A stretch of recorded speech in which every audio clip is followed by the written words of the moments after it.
ఇగో మాట్లాడుతున్న కేటీఆర్ ఏం మాట్లాడుతుండినా ఎందరో తీస్మార్క్ ఖాన్లను మాయం చేశాం అంటే ఏం చేసినావు మాయం చేసినావు అంటే ఏందో రేవంత్ లాంటి బుడ్డర్ ఖాన్లు ఎంత ఈ మాటలే నిన్ను నీ పార్టీని బొందబెడుతున్నాయి మాయ మాటలతో ఆయన సీఎం అయ్యాడు అరే నాయన మాయ మాటలో ఇంకే మాటలో జనం ఆశీర్వదిస్తే ఆ పార్టీ కోట్లేస్తే ఆ పార్టీ నాయకులంతా కలిసి ఆయనని ముఖ్యమంత్రిగా ఎన్నుకున్నారు దానికి రెస్పెక్ట్ ఇవ్వు ఒకవేళ ఆయన పని సరిగ్గా చేయకపోతే ప్రశ్నించడం స్టార్ట్ చేయి వాళ్ళు వచ్చి 2 నెలలు అయితే నువ్వు 10 ఏళ్ళు ఏం చేసినావో చెప్పు బుడ్డర్ ఖాను నువ్వెంతున్నావా నువ్వు నీ హైట్ ఎంత నువ్వు చెప్పు పోని 6 ఫీట్ల ఆజాన్ బావుడా లేకపోతే 7 ఫీట్లు ఉన్నావా నీ హైట్ ఎంత కేటీఆర్ నీ హైట్ చెప్పు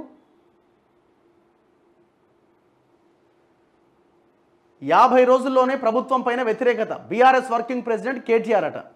నువ్వు 9-10 సంవత్సరాలుగా ఇప్పుడే ఏర్పడ్డ తెలంగాణ ఇప్పుడిప్పుడే బాగు చేసుకుంటున్నావు 10 ఏళ్ల దాకా అదే ముచ్చట చెప్తీవిగా మరి వాళ్ళకి 50 రోజులకే అయిపోయిందా మొత్తం ఈ కేటీఆర్ని పక్కకు పెట్టకపోతే మీ పార్టీ అనేది ఇక మర్చిపోరిగా మీరు ఆ ఉనికికే ప్రమాదం ఈయన పెద్ద 6 అడుగులు ఉన్నట్టు ఇంకో ఆయన బుడ్డర్ ఖాను ఈ ఖాను నువ్వేం ఖానువయ్యా మరి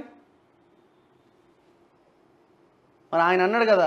పొద్దుగాల రాత్రి లేస్తే అదే పనిలో అదే తాగుతూ ఉంటారు వైట్ ఛాలెంజ్లు అందుకే విసిరారు కదా మీ మీద దానికి ఆన్సర్ ఇప్పుడు నాకు తెలిసి అదే పని చేస్తున్నట్టు కొడుతుంది నాకు కొంత అది డిస్టర్బ్ చేస్తుంది మైండ్ని అదే ఇంపాక్ట్ ఉన్నట్టు కొడుతుంది